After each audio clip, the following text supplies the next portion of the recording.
Hello student, welcome my channel Shri Academy. Now we are about start question number 2 with exercise 3.3 for class 8, and in this question we have consider the following parallelogram, find the values of unknown x y z. मतलब हमारे पास only one value given है और according to property of the parallelogram we find the value of x y z. तो हम find कर सकते हैं क्योंकि हमें इसकी जो वैल्यू है वो मालूम है. ठीक है, तो अब प्रॉपर्टी, वैल्यू नहीं, वैल्यू तो हमें फाइंड आउट करनी है. तो हम सबसे पहले, हमारे पास ये एंगल है तो हम ये इस एंगल की हेल्प से हम ये एंगल फाइंड कर सकते हैं ना. तो यहाँ पर क्या आ जाएगा, अब सबसे पहले हम फाइंड करेंगे एंगल वाई. तो angle Y is equal to a 100 degree and reason being opposite angle of parallelogram या फिर अपोजिट एंगल्स आर इक्वल. किस में इक्वल होते हैं, पैरेललोग्राम में. क्लियर. तो ये हमारे पास y की वैल्यू आ गई है. अब हमें वैल्यू फाइंड करनी है z की और x की. तो या तो हम यहाँ से इन दोनों को फाइंड कर लेते हैं तो भी हमें मालूम हो जाएगा, या हम इन दोनों से फाइंड कर लेते हैं तब भी फाइंड हो जाएगा. तो हम ऐसे करते हैं, angle y plus angle z, angle y plus angle z. Do you know angle y plus angle z is 180 degree and y reason is adjacent angle of the parallelogram. ठीक है,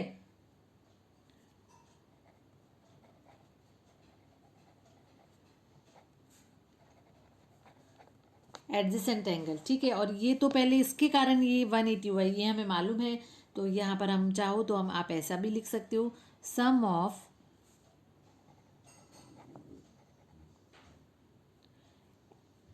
adjacent angle is 180 degree. Clear. 180. तो y की value कितनी find out की हमने, angle 100 degree plus z degree equal 180. Then angle z is equal to 180 minus 100, then it is 80 degree. तो z की value कितनी आ गई है, 80 डिग्री. नाउ अब हम क्या फाइंड कर सकते हैं, angle z equal angle x. Clear. अब z की वैल्यू और वो भी कितनी हो जाएगी, 100 डिग्री. अब रीजन बीइंग्स अपोजिट एंगल्स, क्या हो गया, opposite angles are opposite angles opposite angles of opposite angles are equal. Okay, in parallelogram. तो ये हमारे पास क्या आ गई, एंगल x की वैल्यू और एंगल z की वैल्यू है 100 डिग्री. मालूम हो गया ना, ऑपोजिट एंगल.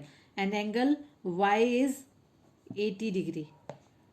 तो ये 180 हो गया. अब देखो यहाँ पर से आप चेक कर सकते हैं, ये 100 है और ये कितनी आ जाएगी, 80. तो इन दोनों का अपोजिट एंगल का जो सम होगा, सॉरी, ये दोनों जो अपोजिट एंगल होंगे वो क्या होंगे, इक्वल होंगे. तो यहाँ पर इसकी वैल्यू कितनी आ गई है, इन दोनों की वैल्यू जो आ गई है 100, y की वैल्यू 100 है. तो z की वैल्यू हमारे पास आ गई है, z की वैल्यू 80, सॉरी यहाँ पर मैंने रॉन्ग किया है, z की वैल्यू आ गई है 80 डिग्री. ओके, और ये उल्टा लिख दिया है, 80 and this is 100 degree. Clear. इसे मैंने क्लियर कर दिया है. So it was the first part of this question. Now let's move to next part. In this part again हमें क्या फाइंड करना है, वैल्यू फाइंड करनी है एक्स वाई जेड की.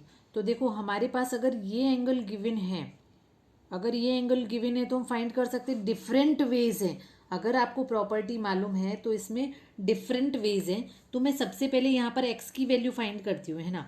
तो angle x is equal to हो जाएगा 50 degree, sorry, angle x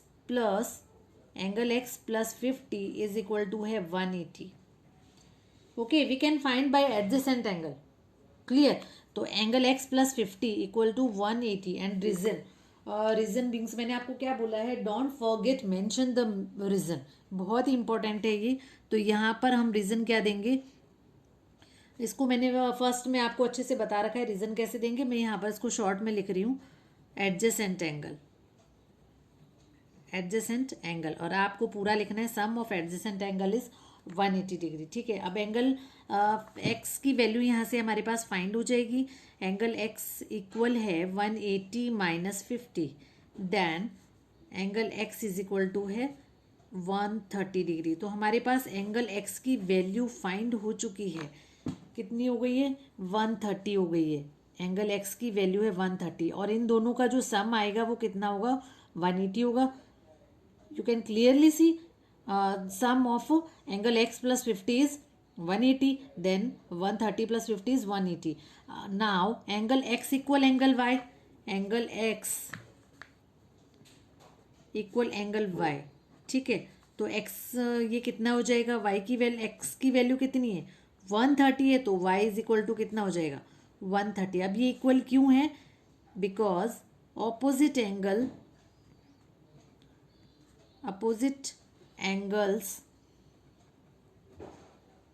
are equal clear. तो हमारे पास एंगल y की वैल्यू भी आ गई है। अब देखो हमें ये वैल्यू और ये वैल्यू फाइंड करनी है, तो इसके टू वे हैं। मैं आपको दोनों वे इसमें बताऊंगी जो आपको इजी लगे। आप इसमें थ्री वे हैं, सॉरी टू वे भी नहीं है, थ्री वे हैं, क्योंकि जो फोर्थ वे है वो आपके अभी सिलेबस में नहीं है, तो उसको हम नहीं करेंगे। तो सबसे पहले हमारा ये angle y equal angle z। Why? Because it's a alternate angle. Angle y equal angle z। तो y की वैल्यू है 130, तो z की वैल्यू भी कितनी हो जाएगी? 130। 130 इक्वल है एंगल z, तो हमारे पास एंगल z की वैल्यू आ जाएगी, angle z is equal to 130 and reason being alternate angle. अगर आपको ऑल्टरनेट, देखो ऑल्टरनेट में कुछ ऐसी शेप बनेगी, ऐसे, ठीक है, जिसमें ये पैरेलल होंगे। ये देखो ये पैरेलल है ना, ये टू लाइंस पैरेलल है, या फिर आप ये लाइन कर सकते हो। तो ये जो ये एंगल होगा, जो मतलब ये वाला एंगल, तो वो क्या होगा? Alternate angle. मैंने ये आपको बताया था, जैसे लीनियर पेयर में मैंने कुछ ऐसा बताया, कुछ ऐसी शेप बनती है, ऐसा ही ऑल्टरनेट में कुछ ऐसी शेप बनती है। तो ये जो एंगल और ये जो एंगल है वो क्या होता है? ऑल्टरनेट एंगल होगा। Clear now. अब हम इसको, इसका जो सेकंड वे है वो भी फाइंड आउट कर सकते हैं। तो इसमें सेकंड वे क्या होगा? सेकंड वे ये है इसमें कि अब ये देखो एक ही लाइन पे फॉर्म हो रहे हैं, एक लाइन पे फॉर्म हो रहे हैं ना, तो यहाँ पर angle x equal angle z भी ले सकते हैं हम। अब वो क्यों ले सकते हैं? क्योंकि कौन सा एंगल है? Corresponding angle. कॉरेस्पॉन्डिंग एंगल, तो ये कौन सा होता है? यहाँ पर ये बेसिक ट्रिक है, ये जो मैं बता रही हूँ ना, ये ट्रिक्स से बता रही हूँ कि अगर आपको नहीं पता चले, उसमें एक ही लाइन पे फॉर्म करेंगे ये, बट यहाँ पर एक एंगल मिसिंग होगा, तब ये दोनों इक्वल होंगे। क्लियर हो गया? ये इसका था सेकंड वे। अब देखो थर्ड वे कैसे करेंगे, इसे मैं मान लेती हूँ 1, ठीक है, इसको मैंने नेम कर दिया 1। तो इसका जो थर्ड वे है वो ये है, angle one plus, sorry angle one कितना हो जाएगा? इक्वल है angle 50। Why? Opposite angle, opposite angle, ठीक है। अब मुझे क्या फाइंड करना है? मुझे ये वाली वैल्यू फाइंड करनी है z की। तो ये कौन सा पेयर हो गया? लीनियर पेयर हो गया। तो यहाँ पर कौन सा हो जाएगा? ये हो जाएगा angle one plus Z, angle one plus angle z is equal to है 180। वे is linear pair, linear pair. तो एंगल वन की वैल्यू कितनी है? एंगल वन है हमारे पास 50 degree, plus angle Z is 180 degree, then angle Z is equal to 130 degree. Clear? 180 minus 50, then it's 130। तो देखो हर वे से आंसर सेम है, तो आप कोई भी मेथड यहाँ पर अप्लाई कर सकते हैं, आंसर सेम आएगा अगर आपने अप्रोप्रिएट प्रॉपर्टी यूज़ की है। So it was the second part of this question. Now let's move to next part. In third part again हमें क्या फाइंड करना है? एक्स वाई जेड की वैल्यू फाइंड करनी है। तो देखो ये 90 डिग्री है और ये, तो ये जो एंगल होते हैं इस टाइप के, जो क्रॉस वाले जो एंगल है, ये कौन से होते हैं? Vertically opposite angle. और जो वर्टिकली अपोजिट एंगल्स होते हैं वो इक्वल होते हैं। क्लियर? तो यहाँ पर एंगल एक्स क्या हो जाएगा? Angle x is equal to हो गया है 90 डिग्री, है ना। और why? Because vertically opposite, vertically opposite angle. Clear? Now अब ये एक्स की वैल्यू हमारे पास फाइंड आउट हो गई। ये देखो, ये जो हमारे पास बन रहा है ये एक ट्रायंगल बन रहा है, ठीक है, this one and this one, है ना, ये एक ट्रायंगल बन रहा है। तो यहाँ से हमारे पास ये वैल्यू फाइंड है, it's a 90 degree, it's a 30 degree, तो हम ये वैल्यू फाइंड कर सकते हैं ना।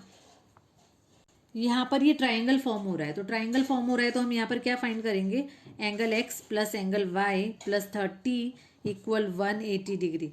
Angle x is 90 degree plus angle Y is plus 30 degree is equal to 180। हाँ, इसका रीज़न हमने यहाँ नहीं दिया, तो यहाँ पर हम क्या लिखेंगे, sum of angle of triangle, sum of angle of triangle, triangle is 180 degree. कितना होता है, 180 डिग्री। तो यहाँ पर ये हो गया angle 120 degree plus angle Y is equal to है 180, then angle Y is 180 minus 120 and reason reason being नहीं, angle Y is equal to 60 degree. तो एंगल वाई की वैल्यू हमारे पास क्या फॉर्म फाइंड हुई है, 60 degree. Okay, angle y 60 degree, angle x is 90 degree. Now we find the value of angle z and angle z equal है, अब Z की वैल्यू कैसे फाइंड करेंगे हम यहाँ पर, तो देखो ये यहाँ पर मैंने पहले आपको क्या बोला था, जो यहाँ पर हमें फाइंड करना है जेड की वैल्यू, तो ये यहाँ पर ऑल्टरनेट एंगल बन रहा है, तो एंगल जेड इक्वल है angle y, why because is a alternate angle, alternate angle of parallelogram. तो angle Z is equal to, y की वैल्यू क्या फाइंड आउट हुई है, फाइंड आउट हुई है 60 डिग्री, तो जेड की वैल्यू कितनी हो गई है, 60 degree. So it was the third part of this question. Now let's move to next part. Now we find the clearly, see हमें मालूम है angle Y is equal to क्या हो जाएगा, angle Y is equal to है 80 degree. Why, because opposite angles are equal, opposite angles are equal in parallelogram. ठीक है, तो एंगल एक्स वाई की वैल्यू हो गई है, ठीक है, तो ये हमारे पास किसकी वैल्यू फाइंड हुई है, वाई की। अब हम फाइंड करेंगे एक्स की, तो हम यहाँ पर एक्स की वैल्यू कैसे फाइंड करेंगे, we can find by adjacent angle. Okay, angle Y plus angle x, angle Y plus angle x is equal to है 180 डिग्री एंड रीजन बींग्स, तो रीजन बींग हो जाएगा adjacent angle, adjacent angle of parallelogram, या फिर यहाँ पर ये लिख देंगे sum of adjacent angle, sum of adjacent angle, angle is 180 degree, is 180 degree. Clear. Now y is 80 degree, 80 degree plus angle x is 180 degree, then angle x is equal to 180 minus 80, then 100 degree. Clear. तो यहाँ पर ये value कौन सी आ गई हमारी, angle y की value हो गई है 80 degree, angle y is 80 and angle x is equal to 100, angle x is equal to 100। तो अब यहाँ देखो हमें किसकी वैल्यू फाइंड करनी है, y और z की।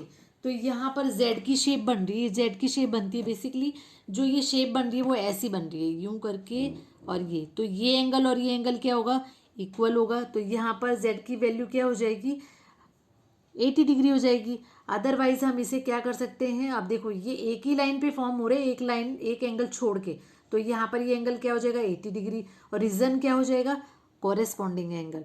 तो अगर हम यहाँ पर ऑल्टरनेट लेते हैं तो y के इक्वल लेंगे, अगर हम कोरेस्पॉन्डिंग ले रहे हैं तो z के इक्वल लेंगे।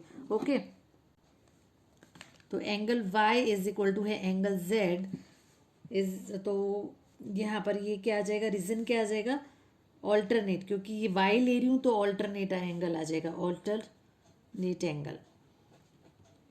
ठीक है, तो z की वैल्यू, y की वैल्यू कितनी है हमारे पास 80 डिग्री इज इक्वल टू है एंगल z, इसे हम प्रॉपर वे में लिखें तो angle z is equal to है 80 डिग्री, या इसका सेकेंड वे क्या हो जाएगा, सेकेंड वे हो जाएगा एंगल z इक्वल टू है 80 डायरेक्ट। क्यों? क्योंकि ये कौन सा एंगल है? Corresponding angle.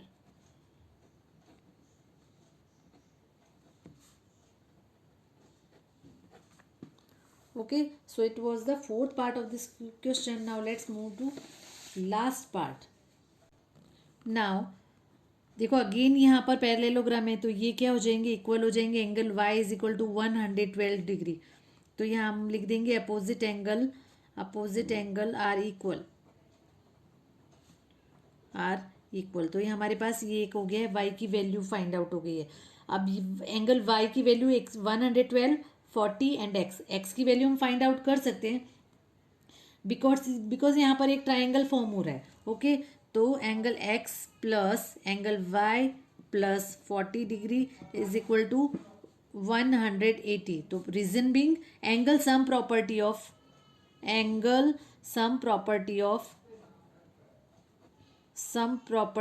triangle. Then x plus y is 112 plus 40 is equal to 180. Then angle x plus 152 is equal to 180.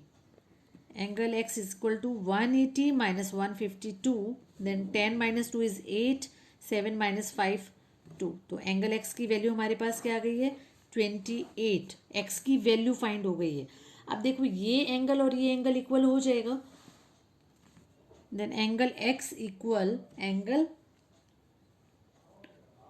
z। कितना होगा? एंगल z की वैल्यू कितनी हो जाएगी? यहाँ पर हम रीजन दे देंगे ऑल्टरनेट।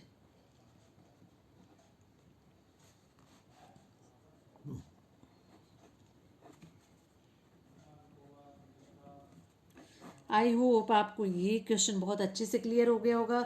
इसमें हमने वापस रिवीजन हो गए हैं हमारे alternate angle, corresponding angle and linear pair. तो ये जो पैरेललोग्राम है ये बहुत ही अच्छी, ये इजी से क्वेश्चन होते हैं अगर इसमें आपको प्रॉपर्टी आती है। ठीक है। अभी भी आपको कोई भी प्रॉब्लम या कोई भी डाउट है तो नीचे जो मेरा कमेंट बॉक्स है उसमें आप मेंशन कर सकते हैं। Okay, thank you.